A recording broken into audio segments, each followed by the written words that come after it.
la oferta de alojamiento, más un poquitito, si ustedes quieren llamarla turística, radicaba en Coyhaique, pero al interior eran todos alojamientos familiares, y que nacieron precisamente porque estas familias, a la medida que ya fueron desarrollándose, los niños crecieron, muchos se fueron, y los padres quedaron con casa.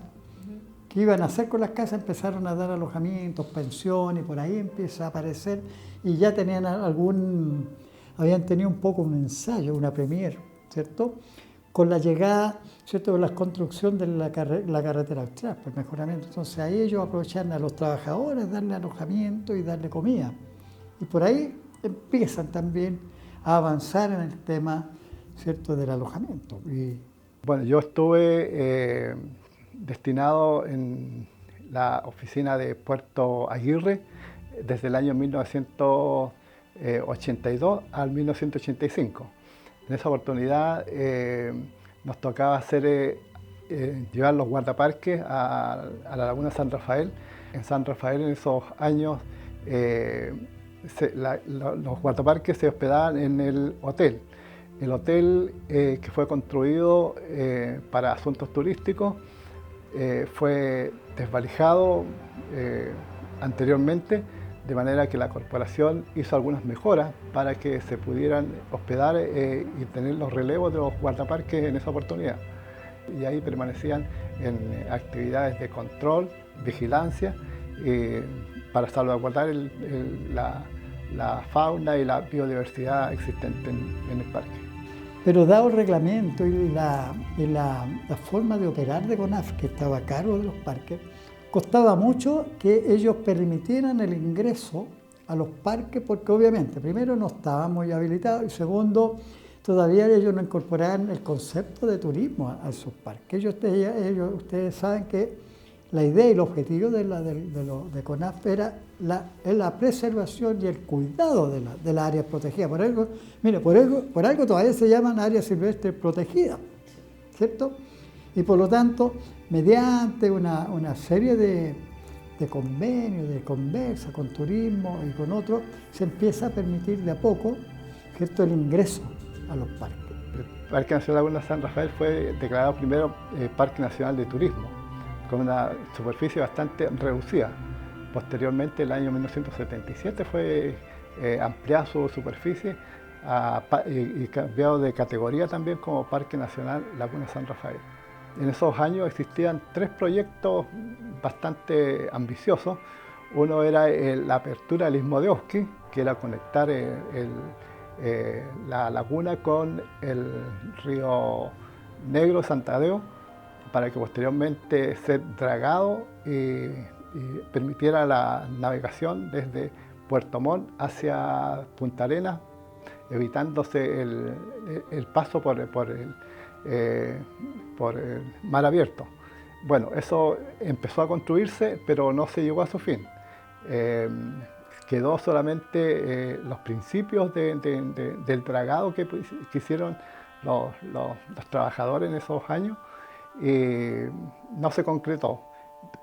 También existía el otro proyecto, era turístico, por lo cual Ferrocarriles del Estado construyó ese hotel para aprovechar las bellezas escénicas, principalmente el glaciar de la Laguna San Rafael, para poder explotarlo turísticamente, traer gente que permanezcan y aprovechen la belleza escénica del local. El hotel permaneció así por muchos años, desde su construcción hasta el año en que fue incendiado. Por descuido se quemó y no hubo forma de recuperar nada. Solamente hasta hoy día vemos los pilares y las bases que eran de cemento solamente. La única gente que llegaba a ver a la Laguna San Rafael, ¿quién eran? La gente que venía de Puerto Montt o que subía en Puerto Montt para ver la laguna y se iba, por lo tanto no alojaban ahí, ¿ya? No había cómo llegar ahí, porque si no era por mar o por avión, no se lograba. Entonces era muy difícil promocionar desde la región un atractivo que no tenía las condiciones de acceso para nosotros.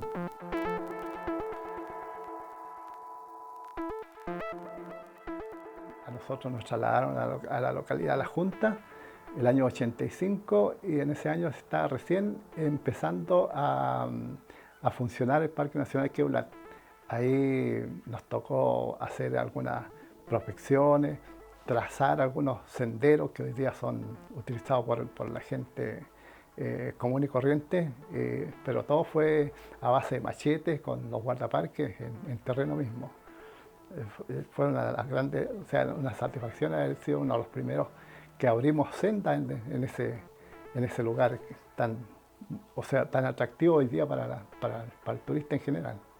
Hicieron unos atisbos de poder hacer una pasarela de madera a través de bloques largos de madera para ponerla de lado a lado. También fue como algo frustrado en algunos momentos, porque incluso se quedó ahí un pilote de cemento que se hizo, que iba a ser la base para transportar de ahí hacia el otro sector del río Queulat. Nosotros, una vez que trazamos los senderos, después de mucho bregar, después parte de la operación RADI, que fue la segunda oportunidad, porque primero estuvieron específicamente trabajando en el asunto de la pasarela, que no se llegó a concretar, y el segundo paso, en otra oportunidad, fue la operación RADI también específicamente para mejorar los senderos que se habían trazado, principalmente en el ventisquero colgante sobre la morrena que lleva a un mirador. Ahí trabajó la operación RADI.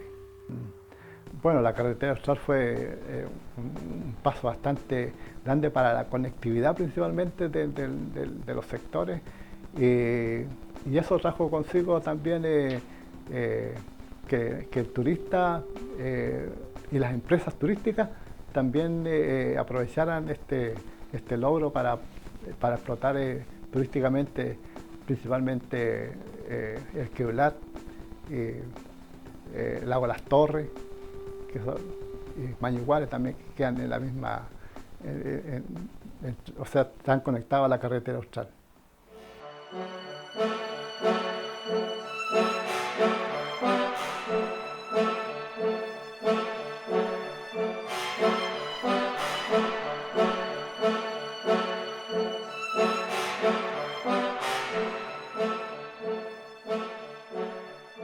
No, como el año 92, más o menos, nosotros hicimos la casa y de ahí de a poco comenzamos a armar este lugar.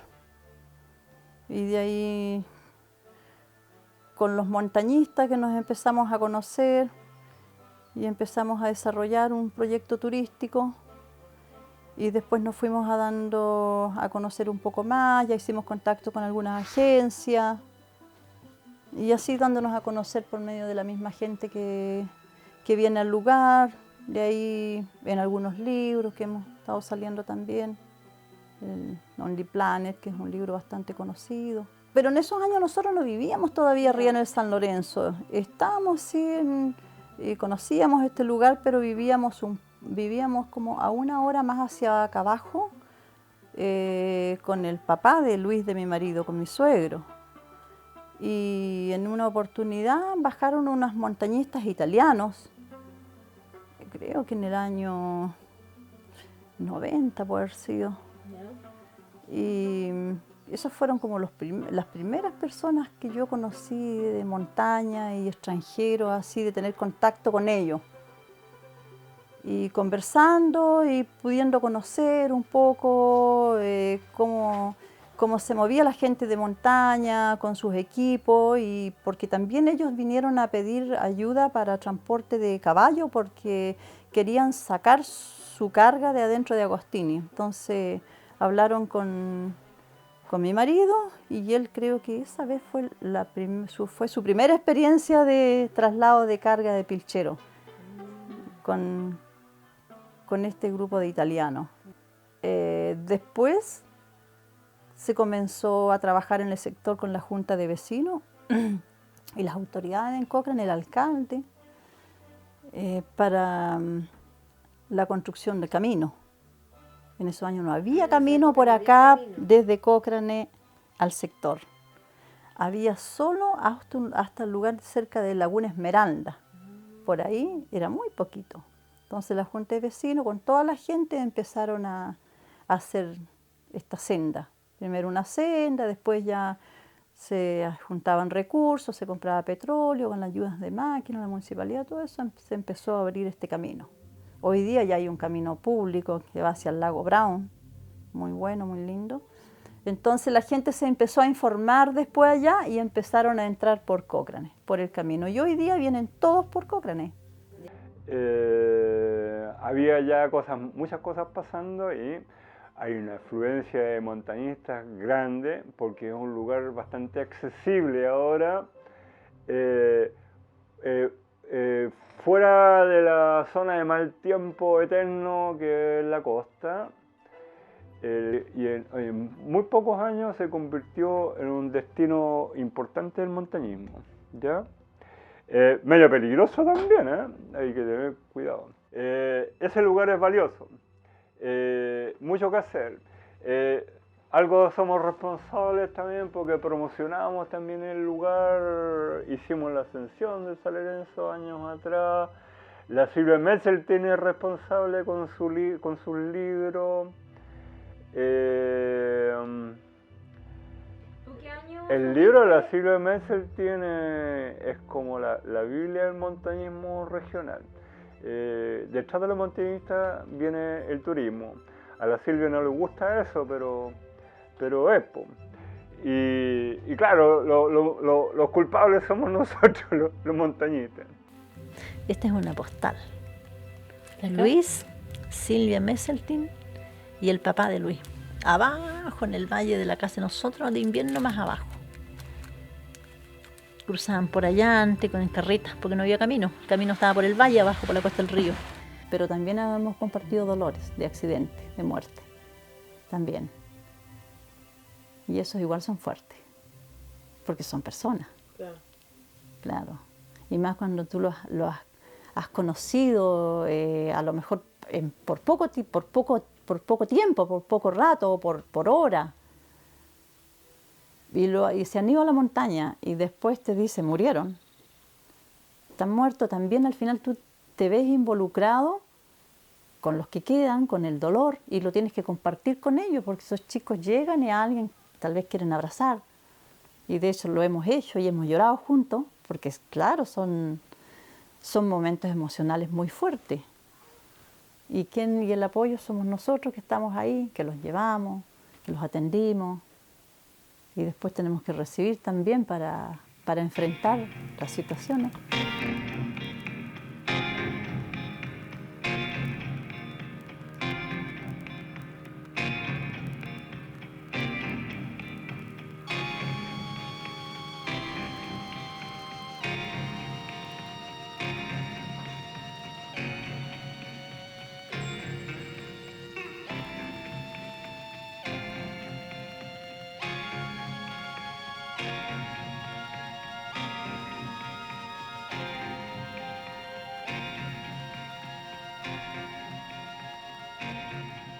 Yo llegué el año 1969 a Tortel cuando no había nada.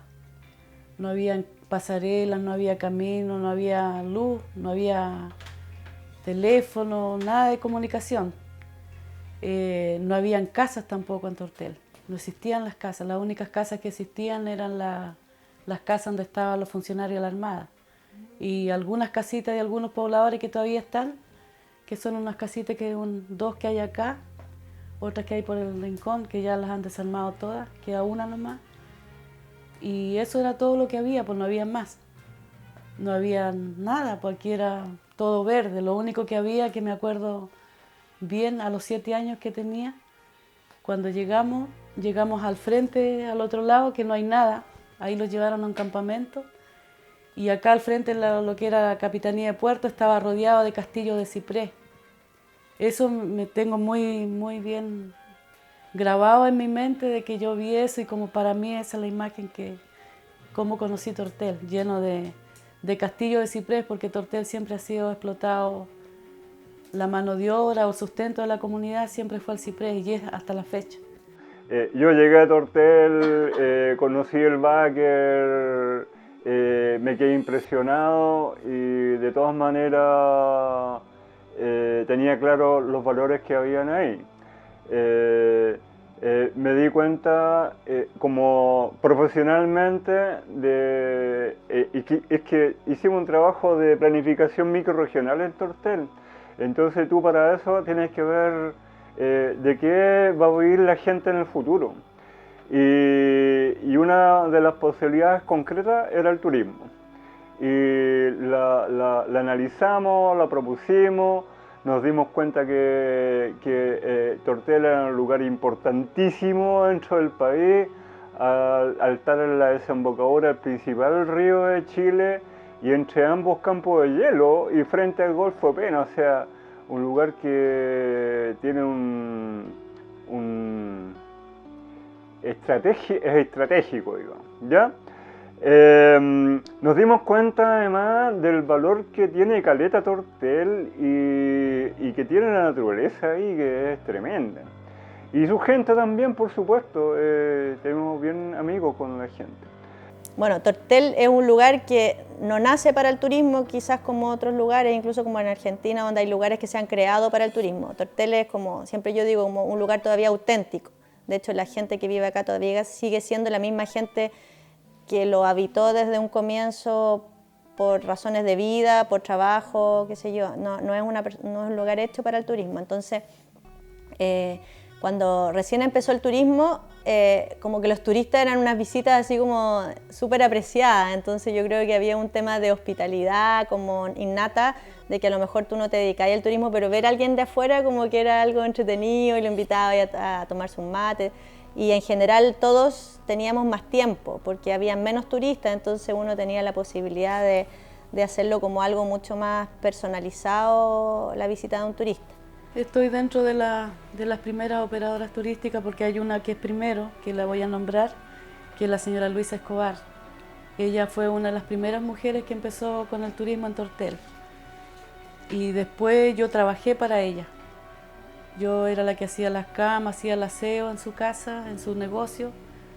Y tengo muy buena referencia de ella porque ella me enseñó muchas cosas a mí y eso yo estoy muy agradecida de eso porque a uno le sirve todo lo que otra persona, el conocimiento de otra persona le sirve a uno. Entonces me sirvió mucho y después conversando con ella le digo, señora Luisa, ¿sabe qué? Yo voy a emprender mi propio negocio, que es lo mismo que usted tiene. Y me dijo, qué bueno que usted emprendió, porque bueno que le sirvió lo que yo le entregué. Y yo le dije mucho, porque así uno aprende y emprendí mi negocio. Y así pasa con todo, porque al final uno busca una persona, trabaja con uno y esa persona aprende de uno y después emprende su propio negocio y lamentablemente se queda sin esa trabajadora. Pero por un lado es bueno, porque así la gente va haciendo su propio negocio, va aprendiendo y hoy día prestan un buen servicio también. Así que yo de eso estoy muy agradecida de la señora Luisa que me enseñó muchas cosas y gracias a ella hoy día tengo mi negocio también. Para llegar a Tortel necesitaba ir una embarcación, no había ninguna otra opción porque no había camino. Entonces yo de hecho la primera vez que vine no había camino y ya, por ejemplo, cuando me vine los primeros años tampoco había camino, pero ya uno veía a los turistas circulando. Entonces tenía que accederse por el río Báquer, por lo tanto necesitabas una embarcación y cuando no podías utilizar la subvencionada, la gente que venía a visitar Tortel tenía que arrendar una embarcación. Así que el tema de la navegación, eso siempre fue algo intrínseco a Tortel. Y los hospedajes porque era una necesidad que alguien se alojara en algún lado en el fondo. Hasta Puerto Vagabundo, ahí llegaron los primeros buses y ahí bajaban, había una lancha subvencionada por el Estado que todavía existe, bajaban los pasajeros en la lancha para abajo hasta Tortel y ahí después volvían de vuelta por la misma lancha hasta Río Vagabundo y tomaban el bus hacia Cochrane, al lugar que ellos se dirigían. Pues así empezó el turismo en Tortel. Yo en esa época no tenía idea de lo que era turismo, porque uno no sabe, pues uno no tiene por qué saberlo todo, ¿cierto? Entonces llegó, mi padre trabajaba, tenía una lancha que se llamaba Padre Antonio Ronchi, y en ese momento llegaba la operación Rally. En esa época fueron los primeros pasajeros que empezaron a llegar. Entonces mi papá los llevaba de aquí al Ventisquero Mall y del Ventisquero Mall los trasladaba acá y los llevaba por el río Báquer para arriba. Y en un momento mi papá estaba muy enfermo y me pidió a mí que lo acompañara a hacer ese trabajo porque él tiene, como tiene artrosis en sus huesos y todo. Así que fuimos nosotros con Rubén, con mi pareja, a acompañar a mi papá al río Báquer a dejar estos jóvenes, estos turistas, como en ese tiempo eran como turistas para nosotros. Y como ONG había descubierto ya la posibilidad del Consejo de Monumentos Nacionales en las zonas típicas y pintorescas. Recurrimos al Consejo de Monumentos Nacionales con la suerte que ahí había dos personas súper inteligentes en eso, que era Ángel Cabeza, que es un tipo brillante, y Christian Matzner, que era el arquitecto a cargo, y que entendieron muy bien el tema, fueron para allá y conversaron con el Consejo Municipal y quedaron todos convencidos de la utilidad de esto, porque habían dudas, evidentemente. El Ángel Cabeza le dijo: uy, ustedes no saben lo que tienen acá, esto es un diamante sin pulir, ¿ya? Y cuando tú estás todos los días metido ahí en el pueblo, no te das cuenta de lo que tienes si estás metido dentro del bosque por no ver los árboles. Y nos pasa todos los días con otras cosas en la región también. El 2001 fue la declaración de zona típica. De hecho, yo hice la declaración. ¿Sí? Sí, o sea, yo porque estaba haciendo mi tesis de magíster y hice todo como el documento histórico y lo aprovechamos para hacer la declaración, que fue una gestión que se hizo en ese momento. Y el 2001, si no me equivoco, fue la declaratoria. Zona típica involucra como varias cosas, no es como solamente lo construido. En el caso de Tortel se consideró como el medio ambiente. ¿En qué sentido? Como en la relación que había entre una cultura, un elemento construido, en este caso que era principalmente las pasarelas, y también la naturaleza que convivía con esta cultura y esta representación, digamos, construida que eran las pasarelas. Pero las acciones principales fueron la capacitación de la comunidad para enfrentar la llegada del camino, porque venía el camino para allá, lo cual iba a significar una tremenda cantidad de gente que iba a estar entrando. Junto con esa tremenda cantidad de gente, un montón de basura, más alcantarillado, cambio de valores culturales, ganas de poner hoteles en medio, un montón de impacto, en lo cual hicimos un trabajo con la comunidad dejándoles en claro eso, pues ahí iba a estar una cartilla de amenaza a Tortel. Y entre la amenaza aparecía hasta los proyectos hidroeléctricos, y se aparecen.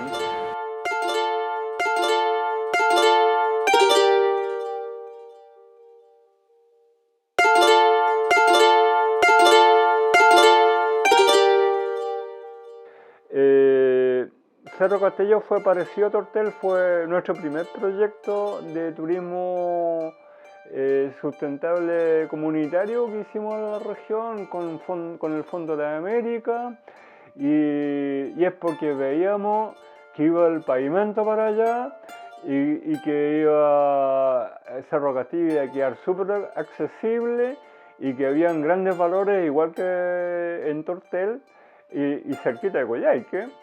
Entonces decidimos ir a hacer este proyecto allá, proyecto que muy parecido al de Tortel y que fue anterior a de Tortel, en prevenir la llegada de toda esta cantidad de gente y de sacarle partido.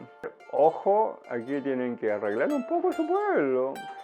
Don Horacio Fuentealba fue un líder importante en eso y él fue el primero en poner en su cuestión de lata, le puso unas tapas encima para que se viera más presentable. Se dieron cuenta que había que preocuparse de la plaza, por ejemplo, y llegamos al encuentro costumbrista, ¿ya? El primer encuentro costumbrista fue como en el 97, 98, por ahí, ¿ya? Los de Cochrane dicen que son los primeros encuentros costumbristas Aysén. Es posible. Ellos pueden haber sido un año antes o como la misma época. Ahora, lo nuestro no fue una copia a lo de Cochrane, fue casualidad en realidad que... Y el de Cochrane es un encuentro costumbrista súper bueno.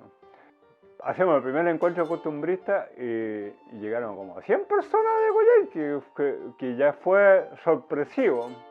Chuta, aquí está la papa, ¿ya? Segundo encuentro, como 300 personas. Tercer encuentro, 5.000 personas. Los carabineros con helicóptero controlando porque estaba la cagada, porque estaba todo bloqueado el tráfico, fue un desastre.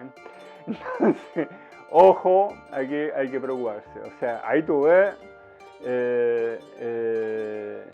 que, claro, la cuestión es, hay que tener cuidado también. Y tú ves que la llegada al pavimento era efectivo, que estaban súper cerca, son 100 kilómetros para allá nomás, y no cuesta nada ir a Cerro Castillo. Está llegando mucho turista, es demasiado, porque nosotros no estamos preparados como tendría que ser para recibir al pasajero. Llega mucha gente por la carretera austral, ahora está llegando mucha gente por el ferry, que era algo que no existía antes y ahora sí existe, que cada semana trae 115 pasajeros, y ya Tortel tiene una carga de pasajeros de antes por la carretera, entonces queda mucha gente sin un servicio, sin alojamiento. A no ir a la montaña así con 50, 60 personas, que yo ahí encuentro que no hay ninguna comunicación, no hay ninguna relación. Al final tú conversas con la persona que tienes al lado, que es conocido, y el resto ni lo conoce. Yo creo que la montaña es para comunicarse. La montaña es para ir a conversar. Hay tantas cosas, así como delante conversamos ahí de otros temas, en un grupo, con los grupos grandes, no sé si tiene sentido de ir a la montaña. Los primeros registros que yo hice en los años 85, 86, más o menos, de ahí para adelante, habían ingresado a la región pasajeros, no turistas, 35.000. La región no ha crecido mucho más, en esos tiempos también eran más o menos 90.000. Y llegamos hoy día, en el último del año 18 creo que tenemos, han ingresado a la región 540.000, de los cuales nosotros calculamos que a lo menos la mitad de eso son turistas, o sea, 290. ¿Por qué? Porque todavía estamos entre los 100.000 habitantes, o sea, cada habitante de esta región debiera por lo menos casi salir 3 veces para llegar a esa cifra. El turismo al final ha producido cosas negativas en la región también, pues, de gente que se apropia las entradas de los lugares y no dejan entrar a los otros. Los montañistas sufrimos con esa cuestión porque no nos dejan pasar, no es muy entretenido. Y empiezan a pasar hartas cosas que para bien y para mal. De hecho, tú antes acampabas en cualquier lado, la gente súper amistosa, y ahora todos te tratan de sacar plata. En Cochrane hay varios lugares que son atractivos. Depende de cómo nosotros los cuidemos, depende de cómo nosotros hagamos ese ofrecimiento, de cómo nosotros nos relacionemos entre todos los que tenemos atractivos turísticos, en la comunicación que haya entre los prestadores de servicio. Y eso en Cochrane hoy día se está dando mucho más. Hoy día hay mucha juventud que se está involucrando para ser guías, se están perfeccionando para ser guías, se están educando para ser guías, están buscando, encuentro que están siendo bien responsables. Entonces hay una agrupación de guías a la cual yo también integro, y eso es bueno porque he visto que los jóvenes hoy día tienen bastante interés y pueden trabajar en muchos atractivos turísticos con la gente, con el respeto también que se tiene que tener por los lugareños, por los que viven en los campos, y tiene que darse esa armonía de trabajar juntos. La comunidad manejará el turismo y no las empresas de turismo. Y la tendencia es hacia empresas de turismo de fuera, globales, que quieren poner el hotel en Tortel y en Castillo y no sé dónde más, pues San Rafael. Yo creo que un símbolo de eso es lo que quiere hacer Longueira, pues, ¿ya? De turismo industrial, ¿ya? Lo otro día lo mencioné, de repente los operadores no entienden muy bien la diferencia entre uno y otro tipo de turismo, piensan que todo es lo mismo, pero no es lo mismo. No es lo mismo un turismo de crucero en que baja la avalancha de 1000 personas y claro, son positivos en algunos aspectos y negativos en otros, versus un turismo especializado en que son 4 o 5 personas que van al lugar y disfrutan de la pristinidad, bastante diferente. Algún día espero que estemos bien organizados, que seamos un ejemplo para el resto del país con el tema turístico, que yo creo que va a ser difícil, es una tremenda, como le dijera, desafío que nosotros tenemos. O espero yo, mi desafío es personal, espero yo tener un buen servicio un par de años más y quedar satisfecha conmigo misma y que el pasajero también quede satisfecho con mi servicio, porque eso es lo que uno espera, de que todos quedemos conformes, todos quedemos contentos. Hoy día tal vez yo no estoy conforme, no con mi servicio, estoy conforme con lo que tengo, con lo que he logrado con mi esfuerzo. Pero falta mucho alrededor de este pueblo. Falta la limpieza que no existe. Hay mucha basura. En este caso, en el tema ambiental falta mucho. Se habla mucho del medio ambiente, pero aquí no se hace nada. Aquí falta alguien que venga del medio ambiente, que realmente le guste hacer su trabajo, que trabaje y lo haga. Porque no es lo mismo hablar que hacerlo. ¿Por qué no hemos avanzado más? Porque naturalmente que nuestros prestadores no son prestadores con muchos recursos, entonces necesitan todavía del aporte estatal. Y el aporte estatal no es solo el gobierno regional, sino también los sectores. Los sectores no tienen plata, la mayoría. Entonces tienen que pedirle al gobierno regional, que también tiene otras prioridades. No lo puede meter toda la plata del puro turismo. Entonces obviamente hay que ver cómo lo vamos haciendo, pero yo diría que en la medida que también seamos más sustentables, vamos a cuidar más los parques, se van a mejorar los parques. Los miradores ya están apareciendo, ¿cierto? Se está pavimentando la carretera.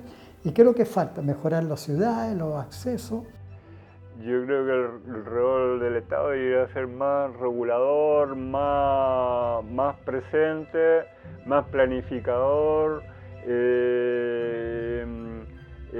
buscando soluciones cuando hay problemas, previniendo, nunca previenen, jamás mente.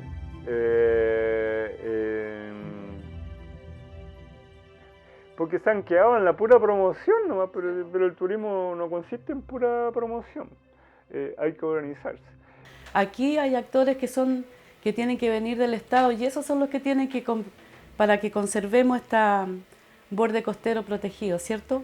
Nosotros felizmente lo logramos, porque nos dimos cuenta a tiempo que en otros lados no se hizo a tiempo y quedó la media escoba, tienen todo contaminado, todo explotado y nosotros no queremos eso, queremos que si se explota, por ejemplo, la pesca, que sea una pesca artesanal, pero que sea limitada, que sea un servicio a la comunidad, ¿cierto? Y para el pasajero, que el pasajero se dé cuenta de que sí estamos bien trabajando en esto y yo creo que vamos a tener mucho más turistas en